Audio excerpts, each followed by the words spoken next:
যুক্ত রয়েছেন বাংলাদেশের কমিউনিস্ট পার্টি সিপিবির সাবেক সাধারণ সম্পাদক রুহুল হোসেন প্রিন্স। রুহুল হোসেন প্রিন্স, প্রথমেই আপনার কাছে যে প্রশ্নটা রাখতে চাই সেটা হচ্ছে যে আমরা তো দেখেছি 2013-র 5 মের পরে হেফাজতের সঙ্গে আওয়ামী লীগের একটি সখ্যতা, আহ তৎকালীন আমিরের সঙ্গে আওয়ামী লীগের প্রধানের বৈঠক বা শীর্ষ নেতাদের বৈঠক এবং কওমি জননী উপাধিও শেখ হাসিনা নিলেন। তারপরে ইতিহাস তো আমরা সব জানি। আবার দেখলাম যে বর্তমান প্রধানমন্ত্রী তারেক রহমান তিনি ছুটে গেলেন চট্টগ্রামের হেফাজতের বর্তমান আমিরের সঙ্গে বৈঠক করলেন। হেফাজতের আমির 9 দফা দাবি পেশ করলেন। আমার প্রশ্ন হচ্ছে যে প্রতিটি সরকার কেন হেফাজতের হেফাজতে থাকতে চায়? মানে আমি যে প্রশ্নটা এভাবে করি, খুব বেশি ভুল হবে কিনা? না, আপনার প্রশ্নটা মোটেই ভুল না। বরঞ্চ আপনি যে কয়েনেস করলেন কারেক্টলি করেছেন। না, এটা আমরা বাংলাদেশে তো অনেকদিন ধরে দেখছি।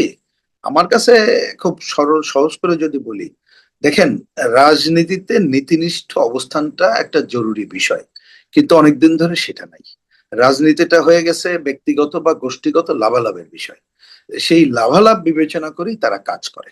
এবং এই ক্ষেত্রে যেটা আপনি আগের সরকারের কথা বললেন, এখনকার কথা যেটা বললেন, সেটা হয়েছে যে আমাদের দেশে একটা উগ্র দক্ষিণপন্থী শক্তি, যারা আমাদের দেশের অধিকাংশ মানুষের যে ধর্ম, এই ধর্মকে ব্যবহার করে রাজনীতি করে। তা সুতরাং যারা শুধুমাত্র নীতিনিষ্ঠ পজিশন না রেখে ক্ষমতাশ্রয়ী রাজনীতি করে, তারা চিন্তা করে যে সবাই আমার পক্ষে থাকুক, অন্তত যদি তাও না হয় নিজের পক্ষে এদের মধ্যে বিভক্ত করে একটা অংশে থাকুক। এইসব বিবেচনা করে বলেই শেষ বেলায় দেখা যায় যে সারেন্ডার অনেকেই তাদের কাছে করে। কিন্তু যে কথাটা আপনি বললেন, এই সারেন্ডারের শেষ ফল কারোর জন্য ভালো হয় না। কারণ তারা তো নীতি পরিবর্তন করতেছে না, তারা কিন্তু তাদের জায়গায় থেকেই তারা বিভিন্ন সরকারকেই আমি বলি উল্টা ব্যবহার করছে। আপনি আগে দেখেন নাই, সে জমি নেওয়া থেকে শুরু করে কি না কাজ তারা করেছে, রেলের জমি থেকে শুরু করে শত শত কোটি টাকা নেওয়া। এবারও দেখবেন নির্বাচনের আগেও একই ঘটনা, এখনো যে ঘটনা হয়তো সবটা প্রকাশিত হয়নি। আমার ধারণা ওই লাভালাভটাই প্রধানত তারা নিয়ে নেয়। আর এইখানে হয়তো সাময়িক একটা মনের এক অর্থে কিছুটা প্রশান্তি মনে করতে পারে, যাচ্ছে আমি তো একটু বিভেদ ঘটিয়ে এক অংশকে আমার পক্ষে রাখতে পারলাম। কিন্তু নীতিনিষ্ঠ অবস্থানের বাইরে এরা যে কেউ আহ অন্য কারোর লোক হয় না, সেইটা যদি কেউ না বোঝে এবং এইটা বোঝার পরে রাজনৈতিকভাবে যার যার রাজনীতি যদি না করে, তাহলে ওই আপনার কথাই বলতে হয়, ওই হেফাজতে থেকেও কোনো লাভ হবে না। আরেকটা হচ্ছে, এটা মানে মনে করাটা আমি খুবই সাধারণ ভাবেই বলি, যে সেটা হচ্ছে যে যেহেতু এখন সংসদে বিরোধী দল এবং জামাত ইসলাম মুক্তিযুদ্ধ বিরোধী শক্তি, যারা ধর্মকে ব্যবহার করে এই রাজনীতিটা করে, তারা যেহেতু সরকারকে নানাভাবে হুমকি দিচ্ছে এবং সরকার একটা স্থিতিশীল আসার জন্য তারা যে সময়টা বিবেচনা করে, সেইটাও তাদেরকে সেই সময়ের দিকে এরা তাকাচ্ছে না। সুতরাং সরকারকে তো বটেই, জামাত ইসলাম এবং অন্যদের বাইরে যে নানা ধরনের ধর্মীয় শক্তি যে তাদের পক্ষে আছে, এটা তো দেখাইতে হবে। তা সেক্ষেত্রে প্রধানমন্ত্রী যখন ওই অঞ্চলে গেলেন, তা ফিরে আসার ক্ষেত্রে উনি এটা ঘুরে আসলেন, এটাকে আমি একটা ওদের রাজনীতির বিবেচনায় স্বাভাবিক ঘটনা হিসাবেই দেখছি।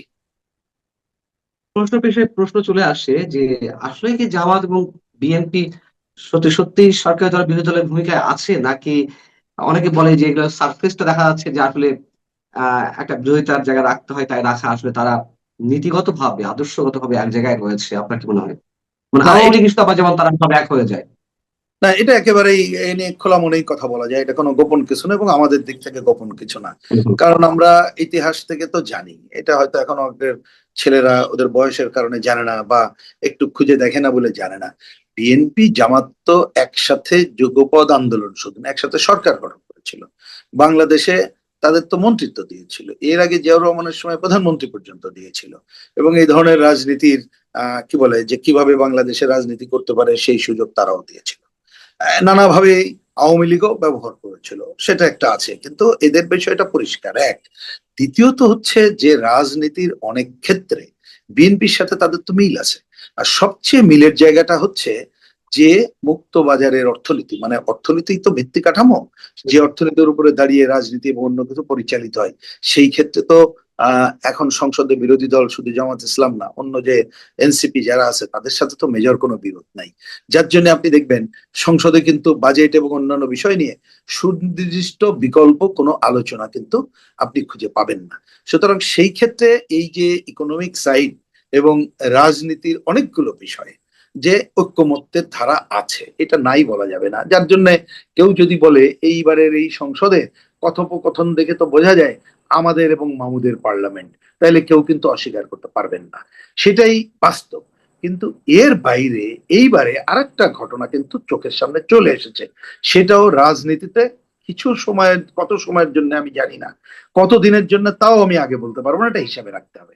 সেটা হচ্ছে যে আমাদের এই যে ছাত্র জনতা মিলে যে অভ্যুত্থান সংগঠিত হলো, এর যে অপব্যবহার ও তো অন্য আলোচনা, ও নিয়ে আর কথা তো পুরনো ওই দিকে আর সময় আমি না দিয়ে বলি।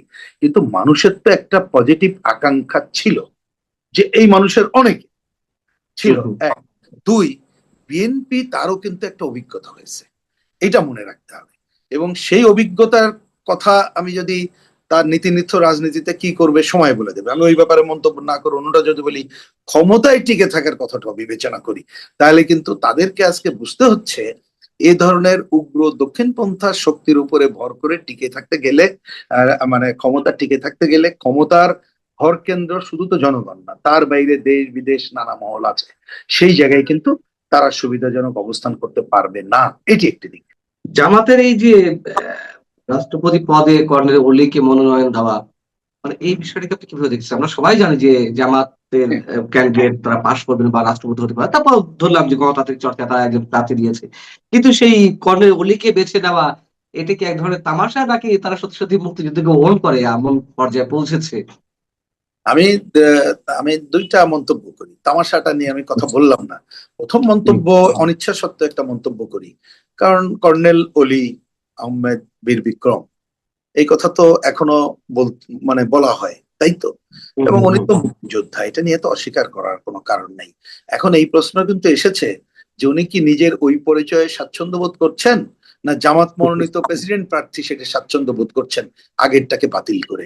কারণ ওনার অনেকদিন ধরে যে বিহেভিয়ার প্যাটার্ন এবং জামাতের সাথে চলে যাওয়ার পরে আসলে উনি মুক্তিযোদ্ধা হিসাবে এবং একসময় ওনার যে ভূমিকা তাতে যে মাত্রায় ছিলেন, সেটা নিজেরটাকে আজকে কোথায় নিয়ে গেছেন, এটা বোধহয় এই বিবেচনার কথা অনেকে বলেন।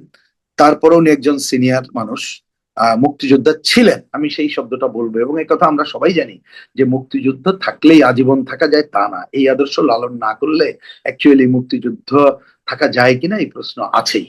সেটা একটা, এই প্রশ্ন মানুষ আমাকেও কালকে থেকে রাস্তায় করছে বলে আমি কথাটা আপনাদের মাধ্যমে বললাম।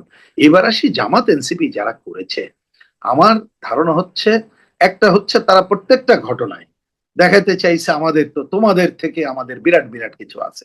কিন্তু তার থেকে বড় ব্যাপার হলে বিরাট কিছু দেখানোর মধ্যে মুক্তিযুদ্ধকে ওরা কিন্তু বুঝতে পারতেছে যে ডিজন করে বাংলাদেশে কিছু করা যাবে না।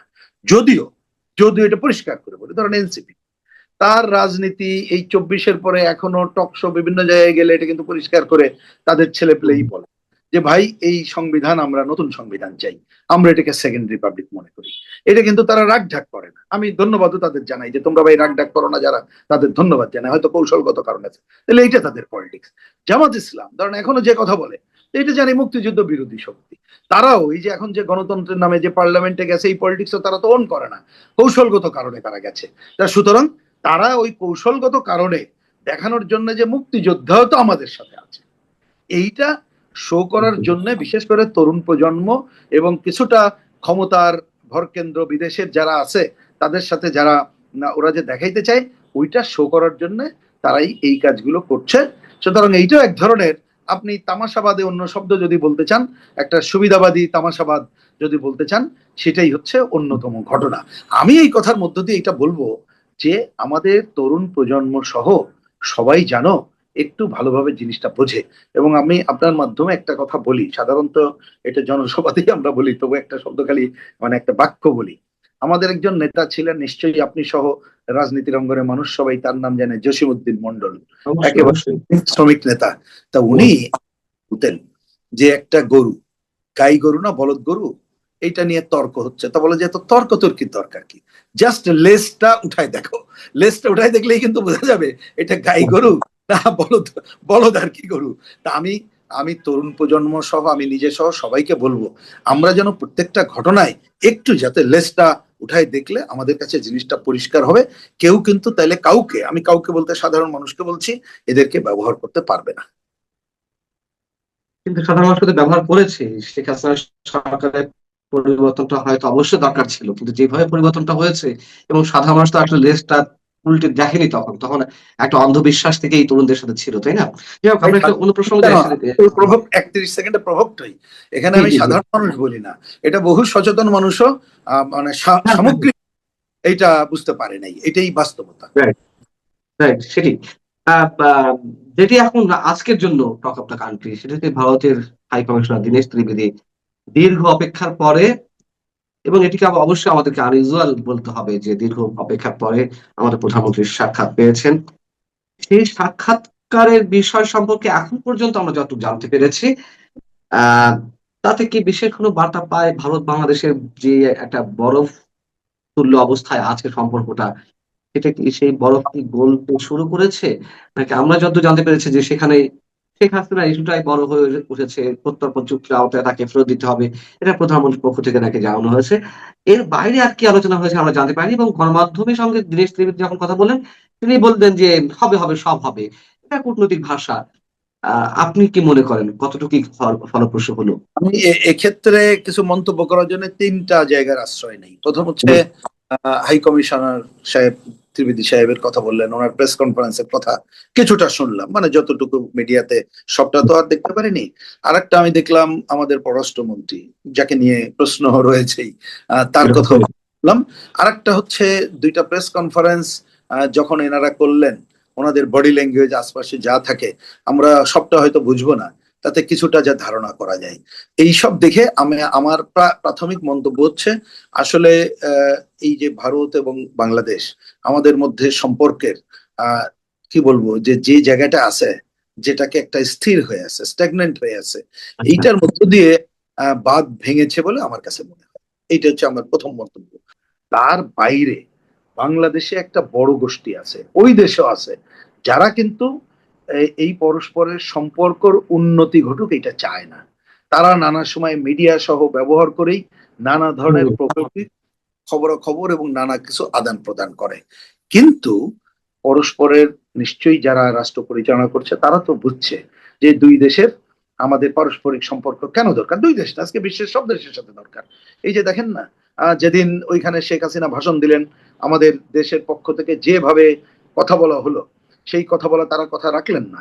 তারপর আমাদের থেকে খুবই একটা কড়া বিবৃতি দেওয়া হলো, কিন্তু একটি সময় তো আমরা ডিজেল চাইতে তো আপত্তি করলাম না, আমরা তো কাঁচামরি জানার ক্ষেত্রে আপত্তি করলাম না। হুম, আমি হুম, তাতে কোনো অপরাধ দেখছি না, আমি যে এটাই বাস্তবতা। সুতরাং নিশ্চয়ই দুই দেশের সরকার তার মানে বিশেষ করে আমি তো আমার দেশ, আমার শতভাগ স্বার্থ সংরক্ষণ করেই আমি চাইবো যে তাদের সাথে সম্পর্ক উন্নয়নের। এক্ষেত্রে নিশ্চয়ই ভারত তার বিষয়টা বিবেচনা করবে, এবং নিশ্চয়ই আমাদের সরকার, সরকার পরিচালনা করতে যে যতটুকু কাজ করা দরকার সেটা তারা বিবেচনা করবে। আর একটা ছোট মন্তব্য করি, আমাদের দেশকে এই সব বিষয়ে কি করব না করব, কে যাবেন না যাবেন, তার থেকে অবশ্যই আমাদের পার্টিসিপেশনটা জরুরি। এই কারণে, কারণ আজকে ভূ রাজনৈতিক কারণে আমরা তো পরিষ্কার করে বলি, যেটা আমাদের বক্তব্য, যে দেশটা উগ্র দক্ষিণপন্থা এবং আমেরিকার দাসত্বের কবলে পড়ে গেছে। এর থেকে যদি আমরা উদ্ধার হওয়ার প্রচেষ্টা না নেই, তাহলে সবার আগে বাংলাদেশ স্লোগান কিন্তু কার্যকর হবে না। তার জন্য একটা বিকল্প অর্থনৈতিক ব্যবস্থা পৃথিবীতে যেটা গড়ে উঠছে ডলারের আধিপত্য ভাঙার জন্য, যেটা আগের থেকে বাংলাদেশ সেই জায়গায় যাওয়ার জন্য বাংলাদেশ হুম, হুম। ইতিবাচক মনোভাব পোষণ করেছে, এবং আমার ধারণা এখনকার সরকার ইতিবাচক মনোভাব পোষণ করে। তা সেই ইতিবাচক যে মনোভাব পোষণ করার ব্যাপারে আমাদের স্বার্থ সংরক্ষণ করে অনেকগুলো সুযোগকেও কাজে লাগাইতে হয়। তা আমি আশা করব আমাদের সরকার এক্ষেত্রে কোনোভাবে বায়াসড না হয়ে শতভাগ নিজেদের স্বার্থ সংরক্ষণ করে, দেশের স্বার্থ বিবেচনা করেই তারা তাদের কার্যক্রম পরিচালনা করবেন, এটা আমার প্রত্যাশা থাকবে। অনেক অনেক ধন্যবাদ প্রিন্স আপনাকে আমাদেরকে সময় দেওয়ার জন্য। আপনি ভালো থাকবেন। দর্শক, আপনারা যারা শুনছিলেন, নিশ্চয়ই আপনারা ভালো থাকবেন। হয়তো খুব বেশি দিন আমাদেরকে ওয়েট করতে হবে না যে ভূ রাজনীতি বাংলাদেশকে কেন্দ্র করে কোন দিকে যাচ্ছে সেটা